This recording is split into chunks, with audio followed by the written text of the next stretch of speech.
اس سے اندازہ ہوا کہ اختلاف رائے اگر اہل اللہ یا علماء سے ہو جائے اور ہو دیانت یعنی حجت بھی ہو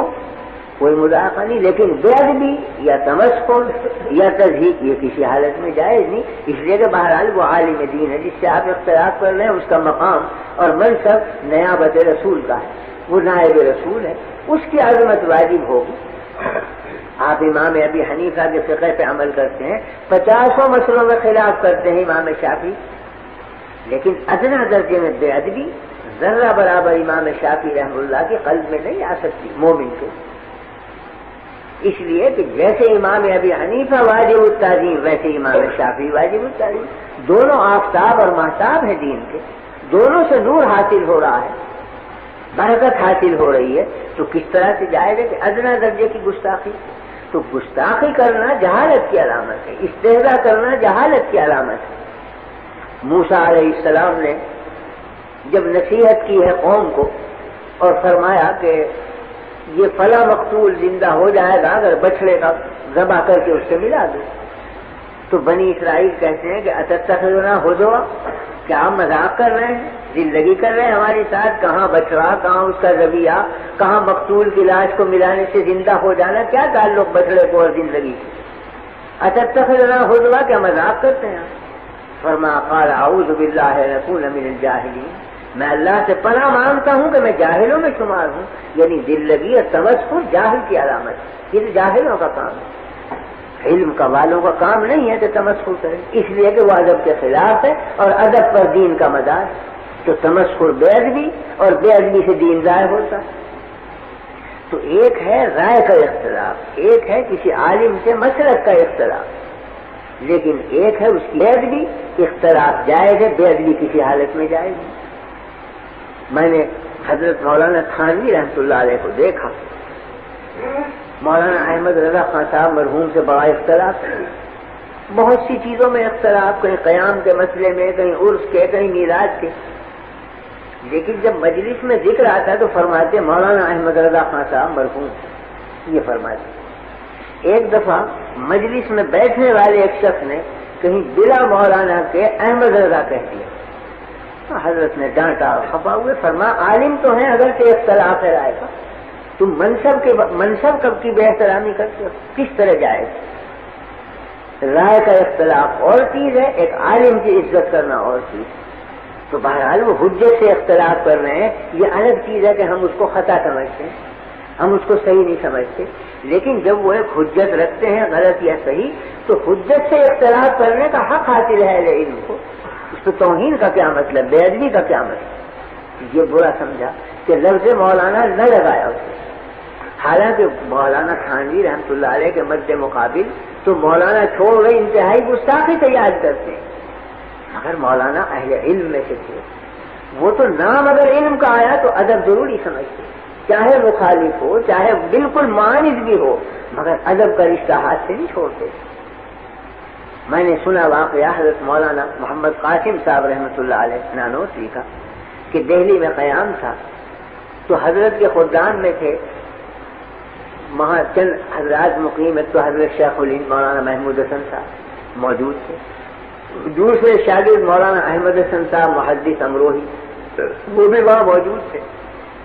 حاجی امیر شاہ خان صاحب مرحوم وہ بھی حضرت کے خدام میں تھے، وہ بھی موجود تھے۔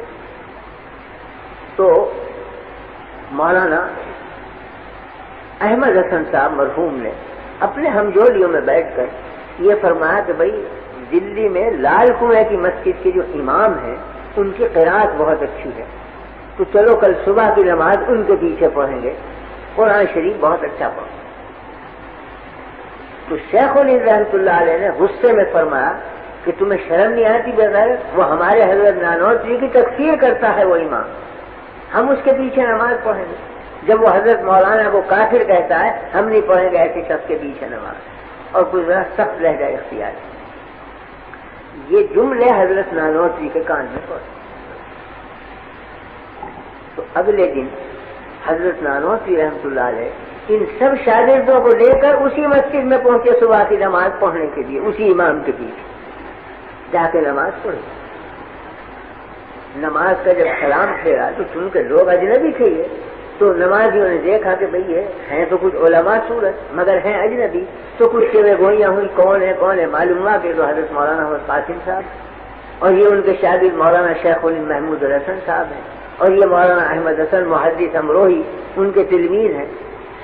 اب امام کو سخت حیرت ہوئی کہ میں تو انہیں رات دن کافر کہتا ہوں اور یہ نماز پڑھے آئے، تو خود بڑھے وہ امام اور کہا کہ حضرت میں آپ کی تکفیر کرتا تھا اور میں آج شرمندہ ہوں کہ آپ میرے پیچھے نماز پڑھیں حالانکہ میں نے آپ کو کافر کہا۔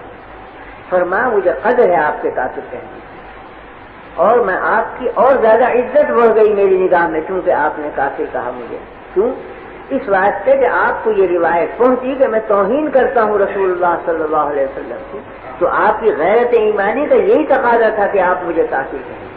ہاں البتہ شکایت اتنی ہے کہ وہ روایت غلط پہنچی، روایت کی تحقیق کر لینی چاہیے تھی کہ میں نے کی بھی ہے توہین یا نہیں، لیکن بہرحال تکفیر کی بنا ہے توہین رسول، اور توہین رسول جو مسلمان سنے گا تکفیر واجب ہے کرنا، کہ وہ کافر کہے وہ دائرہ اسلام سے خارج ہو گیا جو توہین کرے نبی کریم صلی اللہ علیہ وسلم۔ تو فرمایا میرے دل میں قدر ہے آپ کی قوت ایمانی کی کہ آپ نے مجھے کافر کہا، اس لیے کہ آپ کو یہ خبر پہنچی کہ میں توہین رسول کرتا ہوں۔ ہاں شکایت اتنی ہے کہ آپ تحقیق کر لیتے کہ یہ خبر صحیح ہے یا غلط، تو میں عرض کرنے آیا ہوں کہ یہ خبر غلط ہے اور میں خود اس شخص کو دائرہ اسلام سے خارج سمجھتا ہوں جو ادنی درجے میں بھی توہین کرے نبی کریم صلی اللہ علیہ وسلم کی۔ اور اگر آپ کو یقین نہ آئے اور آپ سمجھتے ہیں میں کافر ہوں، میں اب آپ کے ہاتھ پر اسلام قبول کرتا ہوں، اشہد ان لا الہ الا اللہ و اشہد ان محمد رسول اللہ۔ وہ امام قدموں میں گرا، بچھا جاتا ہے بیچارہ۔ تو بات صرف یہی تھی کہ ان حضرات کے دلوں میں تواضع للہ اور ادب مع اللہ اس درجہ بڑھا ہوا تھا کہ نفسانیت کا جیسے شائع بنا رہا ہو اور حقیقت کو سمجھتے کہ استہزاء یا تمسخر یا بے ادبی یہ تو بجائے خود ہے، بے قدری کر بھی نہیں کرتے تھے اپنے معاندوں کی، بلکہ صحیح محمل پر اتار کر یہ کہتے تھے کہ یہ جو ہمیں کافر کہتے ہیں یہ بھی ان کی قوت ایمانی کی دلیل ہے۔ البتہ انہیں تحقیق کر لینی چاہیے کہ واقعی میں ہم توہین رسول کرتے ہیں یا نہیں، ہم معاذ اللہ دشمنان رسول ہیں یا دوستان رسول ہیں، اس کی تحقیق ان پر واجب تھی، بلا تحقیق کے حکم نہیں لگانا چاہیے۔ لیکن جو حکم لگایا وہ صحیح ہے کیونکہ توہین رسول کرنے والا کبھی اسلام میں باقی نہیں رہ سکتا۔ تو میرے عرض کرنے کا مطلب یہ تھا کہ تعدب اور ادب یہ بنیاد ہے دین کی، جس کو عارف رومی نے کہا ہے نا کہ الخدا خواہم توفیق ادب، بے ادب محروم مان فضل رب۔ ہم اللہ سے توفیق چاہتے ہیں ادب کی، کیونکہ بے ادب محروم ہوتا ہے فضل خداوندی سے۔ حق تعالی شان کے یہاں اس کا کوئی مقام نہیں ہے جو گستاخ اور بے ادب